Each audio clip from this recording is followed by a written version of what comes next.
Donnie and Dolly. The team is supported by ableauctions.ca. Closing your business? We can help.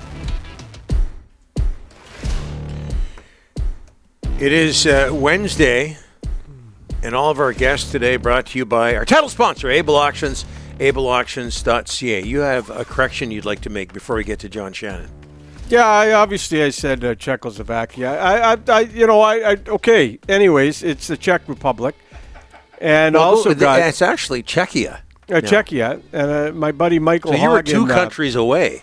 Just hold on a second. My buddy Michael Hogg in Prague, Czech Republic, just DM'd me, and he made me Hogg from Prague. Hogg from Prague. He's listening to us every day. In the Czech Republic. So, anyways, I made a mistake, Don. I got news for you. He's not the only one who's made a submission into Delaney's OK Tire and Langley inbox. It's the Czech. It's Czechia. John Shannon knows all about that. Have you been there, John? I haven't been to Prague. No, I haven't. I'm looking forward to it when I'm older. When I'm got a real job or something. Yeah. By the way, that's just another reason for Rick to go back to the principal's office. So. Yes. Spent many a day there, John. Many a day. See what kind of chair the principal's sitting in these days. The preseason, John, we've been dealing with this a lot today. Does it need to be shortened, decreased, and maybe an 84-game regular season schedule, which we've seen in the past? I shudder to think that the regular season needs to be longer. Yeah. Just my personal opinion. 82 games is an awful lot when you consider, Donnie, that we're going to go potentially 28 games of playoffs for any team. 4 7-game series. So that's you do the math. That's 110 games to win the Stanley Cup. That is a little heavy. Do I think that the preseason needs to be shortened? Probably. I think that what you have teams that are still attaching these preseason games or exhibition games, or whatever you want to call them, to your season ticket package. So it's revenue in and revenue out. So from that perspective, you're going to have a pushback from owners. It's funny with the news coming out of New York yesterday from Gary that potential collective bargaining agreement discussions are starting, and hopefully a deal done a little early. Perhaps that's a discussion point. Perhaps that there should be a way to say limit teams to 5 games, 2 at home, 2 on the road, and a neutral site game. Because what you don't want to get rid of, for instance, this weekend in Elliott Lake, Ontario, was Kraft Hockeyville. You don't want to get rid of those games. You don't want to get rid of the outreach. And those things need to be maintained as well. So I think there's a happy medium. Are we having a bad year with injuries? Yeah, we're having a bad year with injuries. But perhaps next year won't be as bad. And if you look back over the last 2 or 3 years, there's been 1 or 2, but there haven't been that many. And so I just think that this is an odd year for that. And let's move on and try to figure out a better way to prepare for the regular season. Even those of us who have been around for a long time forget about that 84-game schedule during the neutral site era. It didn't last all that long. What are your memories of that? Well, the first thing that comes up to me was that Gary Roberts lost a whole season based on an injury in Cincinnati because the ice was so bad. And so let's remember now, with all what has happened to the league, with the virtual signage, with the overhead cameras, with cameras on the blue lines, it would be difficult to do neutral site games. It's difficult to do all the video reviews now at the outdoor games because there aren't opportunities to install all the cameras. So from that perspective, if you're trying to create a level playing field, an ice rink that both the home team and the away team feel that they're being done properly, it's difficult to go to other than the 32 NHL rinks. And so I think that neutral site games are great.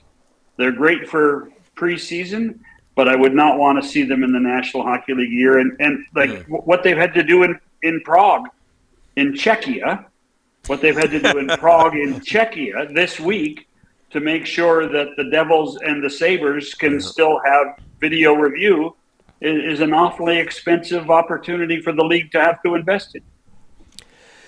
John, the Board of Governors meetings, Gary Bettman says he expects to talk new CBA with Marty Walsh, the NHLPA boss, starting here in 2025, just a few months away. It seems like Marty and the relationship with Marty and Gary is pretty good. Oh, I think it's great. I think there's some give and take. There's some understanding. It's a different approach from previous executive directors of the Players Association. Mind you, I do think that Don Fear and Gary had a pretty good relationship the last few years. Here's the one thing I would say about starting the discussions early. It tells you that the business is in good shape.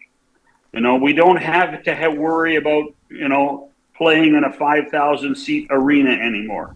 We don't have to worry about issues in and around teams possibly relocating. Everybody's settled now. The business is in good shape. The revenues are growing, which allows the commissioner and Bill Daly to actually do his job. And to do his job is to be proactive with things like the CBA, be proactive with Olympics, being proactive with the Four Nations face-off that's coming. So it's really a good sign that Gary isn't running around like a fire chief putting out fires. He's actually doing what he was supposed to be doing, and that's do his job and maintaining and growing the National Hockey League. Cam Neely was media got to him yesterday, and he said no comment. Were you surprised the Jeremy Swayman thing got out in the public like the way it did? His agent came out, and the whole thing got ugly there with his contract situation. Gosh, I'm glad we have this once in a while. Yeah. I mean, we bitch and complain that everything's too uptight and too secretive, and when you then see it in the public eye that a president of a hockey club gets angry, and then there's a response from the agent, then we say, "Whoa, why are they airing their laundry in public?" Well, you know what? I think it's about time that we actually learned a little bit more about the negotiation, and if this is a precursor to getting a deal done, that Cam has said that the Bruins are now at $64 million, 8 times 8, then we're probably closer to getting a deal than we thought we were 5 or 6 days ago. So I don't mind it. I think it's great fodder for all of us. It's great. It's great. I think it's really important for Bruin fans to understand that there's some passion behind Cam Neely and Don Sweeney and Charlie Jacobs, that they want to get a deal done too, and that they're throwing out numbers that are, in my opinion, pretty fair for Jeremy Swayman, who has he played 100 games in the National Hockey League? No. He'd be close, but he hasn't played 100 games, and now we're talking about $64 million. Yeah. That's a pretty good number as far as I'm concerned. Yeah. Yep. 43 games is his season high, games played. Hey, John, very quickly, we touched on this earlier, but any theories as to why there's been, and the Canucks have been involved with this as well, and so much edge and feistiness in this year's preseason?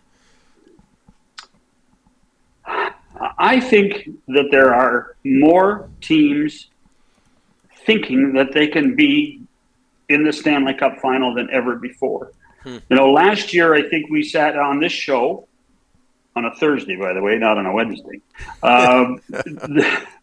that we sat and said there were 12 teams that could win the Stanley Cup. Well, that number's growing now. And I think if you look at every division in the league, and certainly San Jose's not the best team, Anaheim's not the best team, but they're going to be better. Those two teams are going to be better in the Pacific. The Canucks can't take those nights off this year. Same thing in the Central Division. Chicago's going to be better. It's going to be difficult for teams to get to the playoffs. Winning games in your own division, where you used to be able to pad your statistics and pad your points, it's going to be tougher. And I think that this is why we've started to see games so important in October and November. Remember, one of the teams that went to the Stanley Cup final last year started 3-12-1, and it was an anomaly to see them come back. Teams don't normally come back from that. I think teams are trying to ensure that they don't get off to bad starts. Great theory. John, our Wednesday regular, we thank you so much. Oh. We'll talk to you next Wednesday. And as a result of making the shift, we're going to somehow get you a free trip to Prague. Well, either that or I'll, just for Rick, I'll wear a suit next week and then he can complain about the suits from Toronto again. I like that. That's really good, John. Don't say you're from Toronto. You're from all over BC. That's Come on. right. Yeah. And by the way, my dad was the principal and he had a great chair. There you go. The principals always have the best chairs. Yeah. Always. Don't tell Able Auctions that. Yeah. It'll be gone in a second. Thanks, John. I appreciate it.